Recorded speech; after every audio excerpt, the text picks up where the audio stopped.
Assalamualaikum warahmatullahi wabarakatuh. Kami dari kelompok 4, tugas besar. Jangan sila pikun ayo, dipotong-potong sana. Dede, potong lagi kok. Assalamualaikum warahmatullahi wabarakatuh. Di sini kami akan menjelaskan tugas besar untuk memenuhi mata kuliah organisasi dan manajemen perusahaan industri.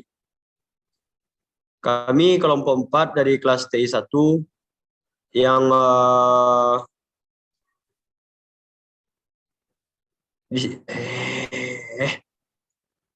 ulang lihat. Kelompok 4 dari kelas TI 1 yang bernama Yang beranggota, Cak. Yang beranggotakan. Oh ya. Jadi. Ulang lihat deh. Assalamualaikum warahmatullahi wabarakatuh.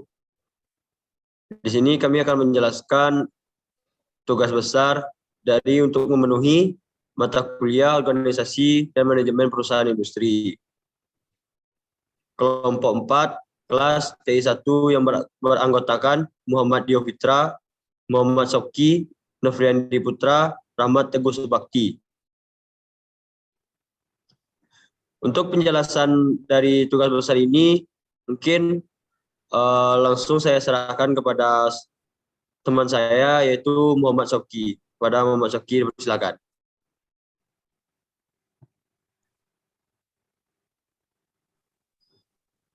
Baik. 1. Hubungan industri dengan manajemen perubahan.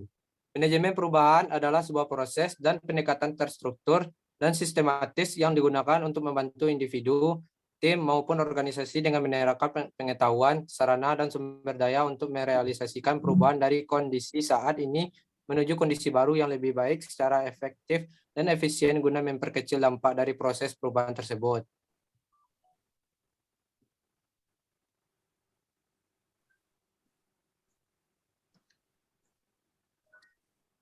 Lalu, pengertian manajemen perubahan menurut para ahli.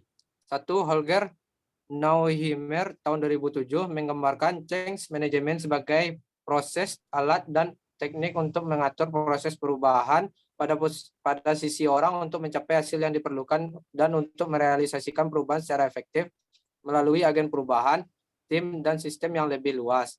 2. Menurut Karen Kaufman dan Katie Lutes tahun 2007, manajemen perubahan adalah sebuah pendekatan terstruktur untuk membantu organisasi dan orang-orang untuk transisi secara perlahan tapi pasti dari keadaan sekarang menuju keadaan yang diinginkan.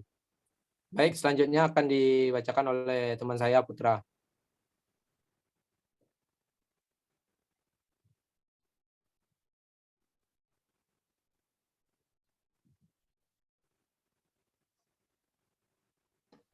Dalam manajemen perubahan, terdapat 3 alasan utama mengapa manajemen perubahan sangat penting untuk dilakukan. Yang pertama, perubahan organisasi terjadi pada suatu orang dan pada satu waktu.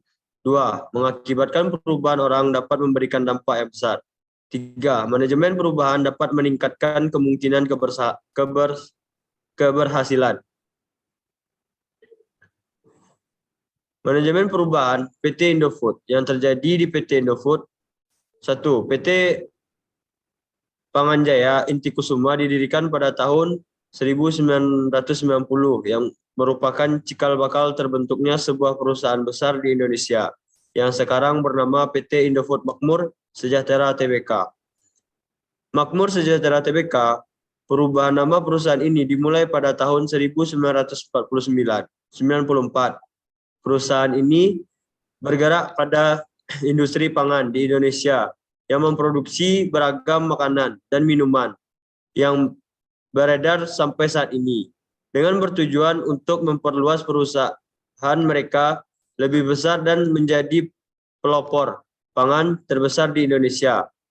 Maka dari itu, PT Indofood mempunyai tingkat disiplin yang tinggi bagi para staf dan karyawannya, agar dapat lebih memajukan PT Indofood serta berperan untuk membawa perubahan yang besar bagi perusahaan tersebut, sehingga dapat menaikkan profit dari PT Indofood. 2. Manajemen konflik. Manajemen konflik adalah sebuah proses mengelola konflik dengan menyusun sejumlah strategi yang dilakukan oleh pihak-pihak berkonflik sehingga mendapatkan solusi yang terbaik. Manajemen konflik terdiri dari beberapa jenis, yaitu 1. Accommodating, merupakan usaha yang dilakukan dengan cara 2. Avoiding, merupakan upaya untuk menghindari sebuah konflik agar tidak terlibat dalamnya. 3. Compromising, yaitu cara yang mendengarkan pendapat semua pihak dan memutuskan jalan keluar yang sama-sama adil. Selanjutnya, untuk penjelasan dari materi ini, saya berikan kepada teman saya, Teguh.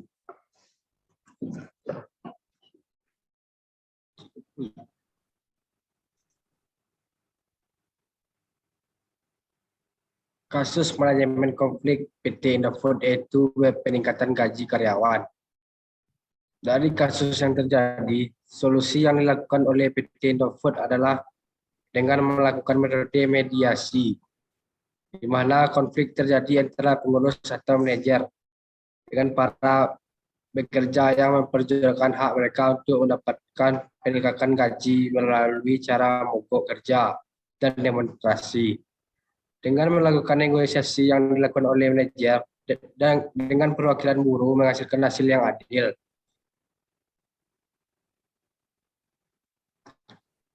Dalam sebuah organisasi selalu dalamnya. Oleh karena itu harus ada cara mengatasinya, berikut cara mengatasinya. Competing. Ketika satu orang fokus pada kepentingan pribadi dan tidak mempedulikan kepentingan pihak lain. Collaborating. Ketika setiap pihak saling mempertimbangkan kepentingan kedua belah pihak dengan menunjukkan manfaat dan mencapai win-win solution. 3. Hindari menyudutkan satu belah pihak. Hal ini sebagai pemimpin haruslah adil dan bijaksana, tidak memihak ke salah satu pihak. Menjadi mediator yang bijaksana. Dalam mengatasi masalah, sebagai pemimpin haruslah belajar menjadi mediator yang bisa menjadi mediator yang dapat menengahi konflik yang terjadi antar karyawan. Mengambil keputusan bersama. Setelah mengetahui akar masalah yang terjadi, maka lakukanlah perundingan dan mengambil keputusan bersama. Melakukan evaluasi, yaitu melakukan evaluasi terhadap konflik dalam organisasi agar mencegah terjadinya lagi konflik tersebut. Baik, selanjutnya kepada Tio Fitra. Yang ketiga yaitu manajemen global. Manajemen sumber daya manusia global. Manajemen sumber daya manusia global adalah penggunaan sumber daya global untuk mencapai tujuan organisasi tanpa memandang batasan geografis. Bidang manajemen manajemen sumber daya manusia global dikarakteristikan oleh 3 pendekatan, yaitu yang pertama, manajemen sumber daya manusia global menekankan manajemen lintas budaya atau cross cultural management, yaitu perilaku manusia dalam organisasi dari perspektif internasional. Yang kedua yaitu dikembangkan dari hubungan industrial komparatif dan literatur manajemen SDM, dan berusaha untuk menggambarkan, membandingkan, dan menganalisis sistem sumber daya manusia di beberapa negara. Yang ketiga yaitu berusaha untuk memberikan fokus pada aspek manajemen sumber daya manusia di perusahaan-perusahaan multinasional. Manajemen sumber daya manusia global yang dilakukan di PT Indofood. PT Indofood merupakan salah satu perusahaan besar di Indonesia yang membuat banyak orang yang ingin bergabung atau bekerja di perusahaan tersebut. Oleh karena itu, Indofood tidak main-main dalam memilih sumber daya manusia untuk bekerja dengan mereka. Perkembangan sumber daya manusia yang menyediakan kerangka kerja untuk pengembangan diri, program pelatihan, dan kemajuan karir yang disesuaikan dengan kebutuhan.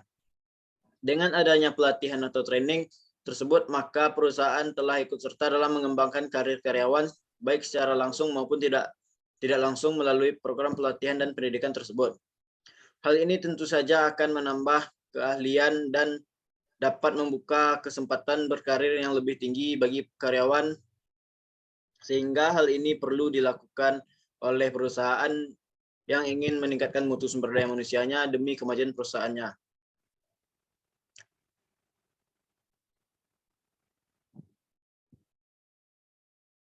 Sekian dari hasil diskusi kami. Terima kasih. Assalamualaikum warahmatullahi wabarakatuh.